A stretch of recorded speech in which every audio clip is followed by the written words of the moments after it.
is your First Alert 5 weather with Mike Daniels. Still have that severe thunderstorm warning for parts of Teller County for a few more seconds. National Weather Service may let that thing drop here. The storm has decreased a little in intensity, but it's still by far a very dangerous storm.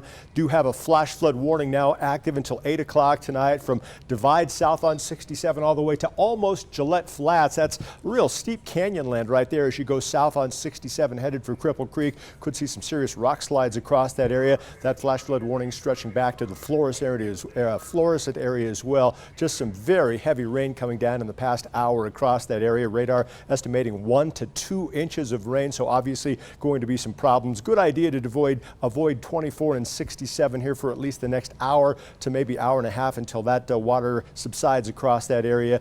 A little bit of dangerous cloudy ground lightning still left over with that thunderstorm. Much weaker thunderstorms now along the spine of the Sangre de Cristos. Again, that will miss the Junkins burn scar, and most of that intense stuff is going to miss the spring burn scar as well. Just getting a little bit of light rainfall on parts of that scar right now. Across northern El Paso County, I gave you the first alert on this one. This thunderstorm rolling over the Palmer Divide into northern El Paso County right now. Black Forest, this one's coming your way. I think it's going to hang together, hit parts of Falcon, also parts of Peyton along Highway 24. Nothing severe with that thunderstorm, but it has some real good rainfall, dangerous cloud to ground lightning as well. Everything pushing south-southeast right now at about 10 miles per hour, so moving rather slowly. Here's your big weather story. Going to move ahead to Thursday. Cold front's going to slip down to the south of us on Thursday. We'll have that moist upslope flow at the surface. What that will do is attract a lot of low-level moisture in here. Once again, that's the fuel for thunderstorms. We're also going to have a little disturbance move through on Thursday. That'll provide some good energy, some real good lift in the atmosphere. So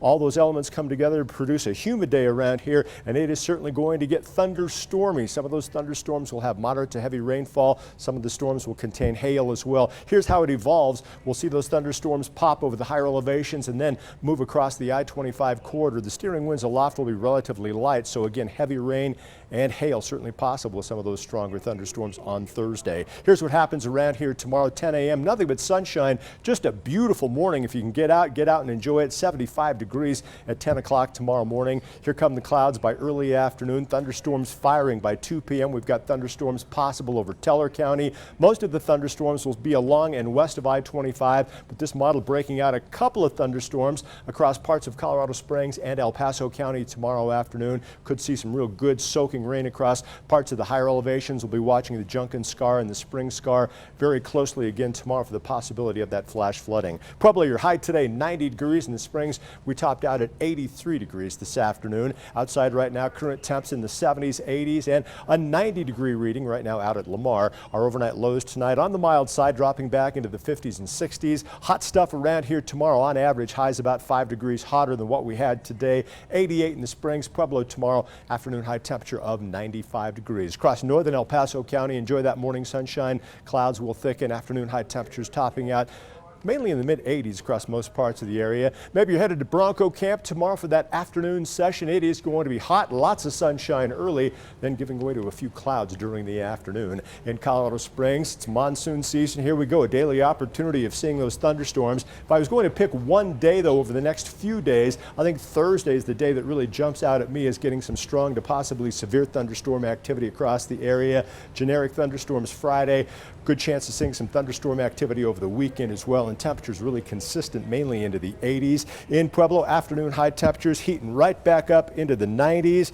Thursday, rainfall opportunities go up, temperatures go down a little. Some of those storms could get intense on Thursday. You get a drier pocket of air on Friday, and then over the weekend, a stray thunderstorm mainly on Sunday. That's your better chance of seeing thunderstorms, I think, will be on Sunday. And for Canyon City, hey, it's monsoon season, that moisture gift that just keeps on giving.